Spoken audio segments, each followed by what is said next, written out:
आणि शेवटचा सीपीआर हा मला वाटतं डे झाल्यानंतरचा आहे. सीपीआर देतानाचा काल सकाळी. माहिती माणूस काय लागताय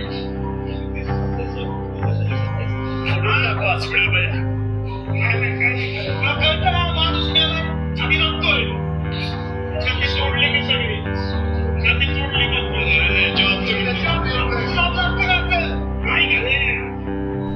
सर्वांना नमस्कार.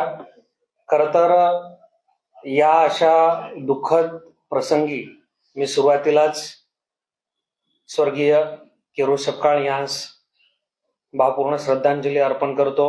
त्यांच्या कुटुंबियावर जो हा एवढा मोठा दुःखाचा डोंगर कोसळलाय, त्यांच्या समवेत आम्ही सर्व वैद्यकीय मदत कक्षाचे सगळे सहकारी खंबीरपणे उभे आहोत, हे देखील त्यांच्या कुटुंबियांना या निमित्तानं ग्वाही देतो.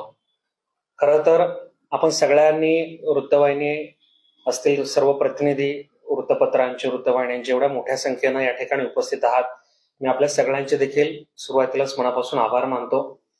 आपल्या सगळ्यांना ही जी दुःखद घटना घडली आहे याच्याबद्दल बऱ्यापैकी सगळी माहिती काल मिळालेलीच आहे. आणि या दुर्दैवी घटनेनंतर जे काही तीव्र पडसाद उमटले ते देखील आपण सर्वांनी आपल्या न्यूज चॅनलच्या माध्यमातून किंवा वर्तमानपत्रांच्या माध्यमातून संपूर्ण महाराष्ट्राच्या समोर ठेवलेले आहे. वास्तविक पाहता घटनाक्रम हा समजून घेणं मुळात अपेक्षित आहे, अशी माझी नम्र विनंती आहे सर्व पत्रकार बंधूंना. सह्याद्री हॉस्पिटलमध्ये साधारणतः 12 दिवसांपूर्वी स्वर्गीय केरू सपकाळ यास अल्सरच्या शस्त्रक्रियेच्यासाठी ऍडमिट करण्यात आलं होतं.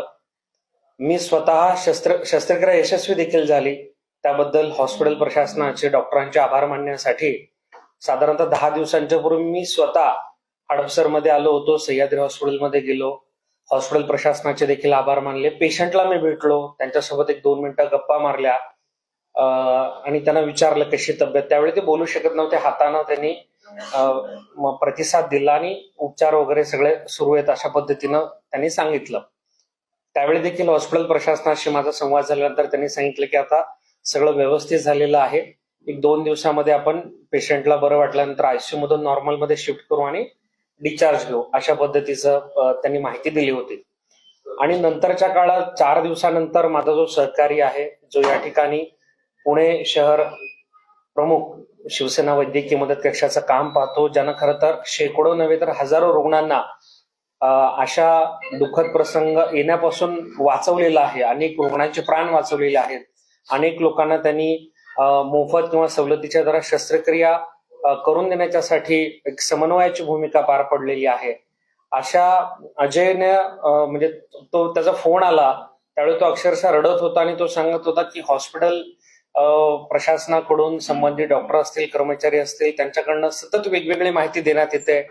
कधी सांगितलं जातंय की पेशंटला डायलिसिस चालू करावं लागलेलं आहे, कधी सांगितलं जातं की किडनी पूर्ण खराब झालेली आहे, परत सांगितलं जातं की मल्टिपल ऑर्गन फेल्युअर झालेलं आहे, मध्येच सांगितलं जातं की इन्फेक्शन खूप मोठ्या प्रमाणात पसरलेलं आहे. आणि हे सगळं सुरू असताना तो सतत भावनिक होत होता, सगळं सांगत होता. मी देखील हॉस्पिटल प्रशासनाशी संपर्कात होतो.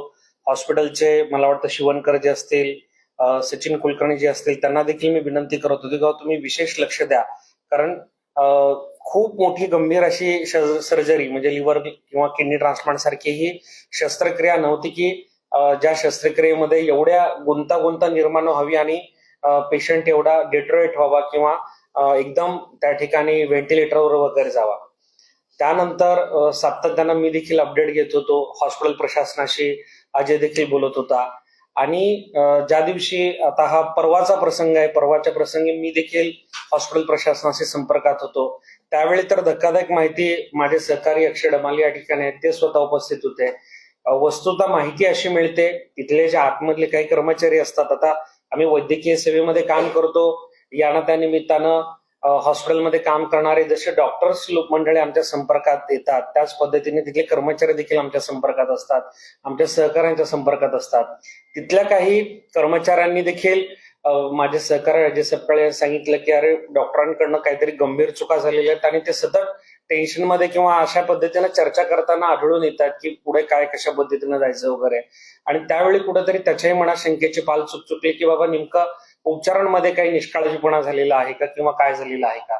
आणि पेशंटचं परवा म्हणजे अजय सपकाळ तिथे त्या दिवशी जाऊन आला, त्याचं तर असं म्हणणं आहे की पेशंटचं निधन हे आदल्या दिवशी झालं होतं, मला वाटतं सायंकाळीच, आणि दुसऱ्या दिवशी त्यांनी डिक्लेअर केलं. ही सगळी म्हणजे जो सगळा तिथे वादाची परिस्थिती निर्माण झाली काल, म्हणजे तोडफोडच्या पद्धतीनं तिथे एकदम वातावरण चिघळल्यानंतर त्यांनी पडदेशी डेट डिक्लेअर केली. नाहीतर काल मला वाटतं अक्षय झालं नसतं तर आणखी 2-3 दिवस त्यांनी व्हेंटिलेटरवर त्यांना ठेवलं असतं. माझा या ठिकाणी नम्रपणे या ठिकाणी आपल्या सगळ्या पत्रकारांच्या माध्यमातून या ठिकाणी मी आज रात्री उशिरा नागपूरमध्ये पोहोचत आहे आणि प्रामुख्यानं ही जी दुर्दैवी घटना घडलेली आहे यामध्ये रुग्ण आणि रुग्णाच्या नातेवाईकांचा जो आक्षेप आहे, आरोप आहे की उपचारामध्ये गंभीर निष्काळजीपणा झालेला आहे आणि त्या संदर्भात कठोर कारवाई करण्यासंदर्भातची त्यांची त्यांची मागणी आहे. आणि त्या अनुषंगानं मी स्वतः शिवसेना वैद्यकीय मदत कक्षाचा जबाबदार पदाधिकारी कक्ष प्रमुख म्हणून स्वतः उद्याला राज्याचे मुख्यमंत्री सन्मान्य देवेंद्रजी फडणवीस साहेब, उपमुख्यमंत्री आदरणीय एकनाथजी शिंदे साहेब, पालकमंत्री पुण्याचे तथा उपमुख्यमंत्री अजितदादा पवार साहेब आणि आरोग्यमंत्री प्रकाश आंबेडकर साहेबांची भेट घेऊन त्यांच्याकडे प्रामुख्याने या मागण्या करणार आहेत की या उपचारादरम्यान वैद्यकीय प्रोटोकॉल पाळले गेले की नाही, रुग्णालय प्रशासनाने वेळेवर उपचार केले की नाही, रुग्णालयाकडून निष्काळजीपणा किंवा दुर्लक्ष किंवा काही चुकीचं ऑपरेशनमध्ये काही निष्काळजीपणा झालेला आहे का, या संपूर्ण उपचार प्रक्रियेचा तात्काळ तपास करण्यात यावा. रुग्णाच्या मृत्यूचे कारण शोधण्यासाठी स्वतंत्र वैद्यकीय तज्ज्ञ समिती ची नियुक्ती करण्यात यावी. उपचारादरम्यान निष्काळजीपणा आढळल्यास हॉस्पिटल प्रशासनावर कठोर कायदेशीर कारवाई करण्यात यावी आणि उपचारामध्ये निष्काळजीपणा केलेल्या आणि रुग्णाच्या मृत्यूस कारणीभूत ठरलेल्या डॉक्टरांवर, कर्मचाऱ्यांवर आणि हॉस्पिटल प्रशासनावर सदोष मनुष्यवधाचा गुन्हा दाखल करण्यात यावा. अशा पद्धतीचं आमची मागणी असणार आहे. कारण कालपासून तुम्ही बघत आहात की ही परिस्थिती वैद्यकीय सेवेमध्ये सातत्यानं आम्ही लोकांच्यासाठी काम करणाऱ्या आमच्यासारख्या सामाजिक कार्यकर्त्यांवर जर येत असेल तर मला असं वाटतं उद्या कुणावरही वेळ येऊ शकते आणि कुठंतरी या सगळ्या सिस्टीममध्ये एक सुधारणा व्हावी. पेशंटचा हक्क आहे, राईट आहे की नेमका उपचार काय चालू आहे, त्या पेशंटच्या नातेवाईकांना रोज सायंकाळी ब्रीफ दिलं पाहिजे, पेशंटला भेटू दिलं पाहिजे किंवा काही जर गुंतागुंत होत असेल तर पेशंटच्या नातेवाईकांना विश्वासात घेऊन डॉक्टरांनी सांगितलं पाहिजे की बाबा अशी गुंतागुंत होत आहे, पेशंटला अशा पद्धतीनं पुढे सामोरं जावं लागणार आहे. जे काही आहे ते पेशंटच्या नातेवाईकांना विश्वासात घेऊन सगळ्या गोष्टी सांगितल्या पाहिजेत. मात्र या केसमध्ये अशा पद्धतीनं कुठल्याही गोष्टी झालेल्या नाहीयेत. खरं तर मी या ठिकाणी नम्रपणे सांगतो, मी स्वतः वैद्यकीय सेवेमध्ये जवळपास आता 8 ते 9 वर्ष झालं पूर्ण वेळ काम करत आहे आणि माझ्या म्हणजे बघण्यामध्ये अनेक वेळेला अशा घटना देखील समोर येतात. परंतु माझं नेहमी म्हणणं असतं की बाबा डॉक्टर्स हे खऱ्या अर्थानं देवदूत असतात. कुठलेही डॉक्टर या ठिकाणी पेशंटचा जीव वाचावा म्हणूनच प्रयत्न करत असतात, त्याच्याबद्दल बिलकुल दुमत नाहीये. परंतु मेडिकल निग्लिजन्सच्या किंवा या डॉक्टरांच्या माध्यमातून जे काही निष्काळजीपणा किंवा एक आपण काही कुठल्याही पद्धतीने त्याला म्हणू शकतो, अनावधानानं झालेली चूक म्हणू शकतो किंवा निष्काळजीपणा म्हणू शकतो, या सेवेतला हलगर्जीपणा म्हणू शकतो. मला या ठिकाणी 2 व्हिडिओ तुम्हाला दाखवायचे जे अजय सपकाळने या ठिकाणी घेतलेले आहेत. आपल्या पत्रकार मित्रांना देखील मी ते दाखवलेले आहेत. काय झालं मला बापाला? हे बघा, हे टाके बघा कसे उघडे आहेत.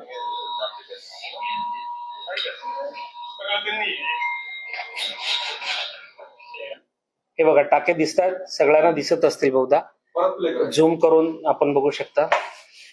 हे करतो. काय झालं मला बापाला? या टाक्याने होणाऱ्या बीपी सतत कमी होतोय, ऑक्सिजन कमी जाते त्याचा. सगळं त्यांनी त्यानंतर आणखी एक व्हिडिओ आहे.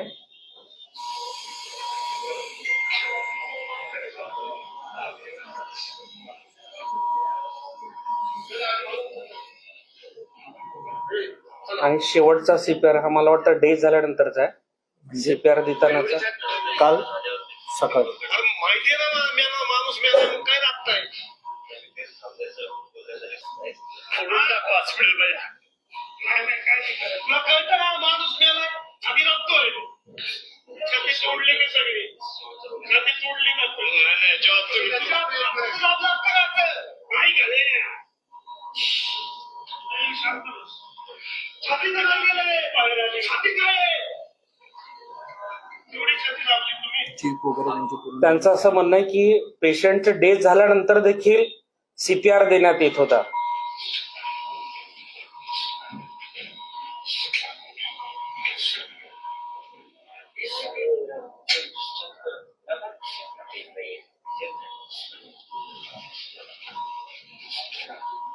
मी सगळे व्हिडिओ आपल्याला माहितीसाठी दिलेले आहेत.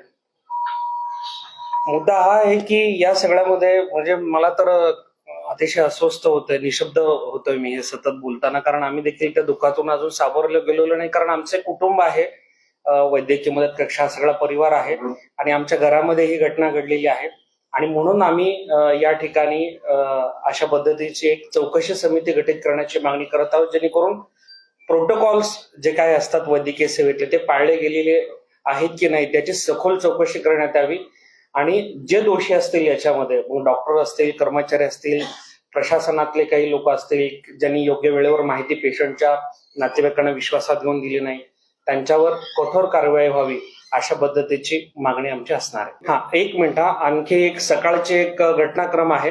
माझं सहकारी अक्षय डमाले सांगेल. आज सकाळची पत्रकारांशी बोलताना त्यांनी एक बहुतेक फेसबुकद्वारे कुठली तरी बाईट दिली. तो व्हिडिओ सध्या व्हायरल होतोय हॉस्पिटल प्रशासनाचा.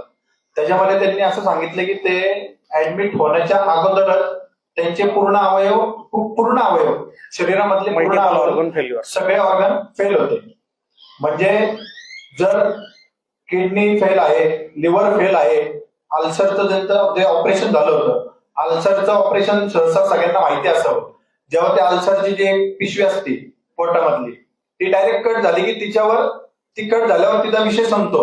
टाके टाकले की ते टाके तसेच राहतात आणि त्यांनी टाके घातल्यानंतर जी वस्तुस्थिती पाहता आम्ही त्या ठिकाणी जाऊन जी वस्तुस्थिती बघितली आमच्या स्वतः डोळ्याने, त्यावेळी 8 टाके होते. 8 मधले टाके वरचे जे 3 ते 4 टाके आता तुम्ही व्हिडिओ जो बघितला त्याच्यामध्ये खाली जी पट्टी लावली आहे ती त्यांनी त्या टाइमाला लावली समोर, का तर ते टाके पूर्ण फाटले होते आणि त्या टाक्यांमधून पूर्ण ब्लड बाहेर होतं.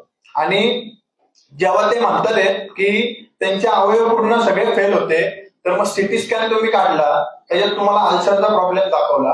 त्याच्यामध्ये तुम्हाला आधी एक डॉक्टर म्हणून आपण उपचार नाही, माणसाचे किडनी फेल झाले ना 10 दिवस 15 दिवस हातपाय सुचतात, पूर्ण असे पाणी भरतं, म्हणजे माणूस चालायला लागला की पाणी पडतं.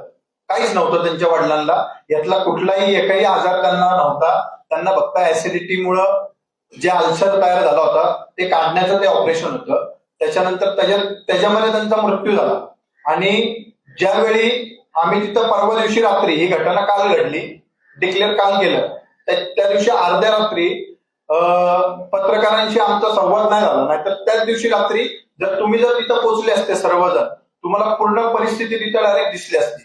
त्यांनी जे डिक्लेअर केलं ते सकाळी केलं आणि माणूस गेल्यानंतर जे आपण पंपिंग करतो एखाद्याला वाचवण्यासाठी ती कधी करतात, त्याला टायमिंग असतो, काहीतरी टायमिंग पिरियड असतो की हृदय बंद पडल्यानंतर 1 मिनिटं 2 मिनिटं किंवा काही 3 मिनिटं असतील डॉक्टरांप्रमाणे.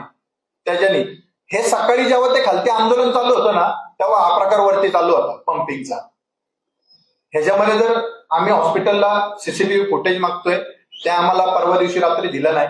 आणि जेव्हा त्यांना सिटी स्कॅनला नेलं, अक्षरशः ते जे ब्रदर असतात ना ब्रदर, त्यांनी एखाद्या पेशंटला आता लिटरली असं उचलून दुसऱ्या खुर्चीवर फेकलं. आम्ही म्हणतोय फक्त ती एक व्हिडिओ द्या आम्हाला, त्याच्यावरून कळेल की तुमचं प्रशासन काय काम करतंय.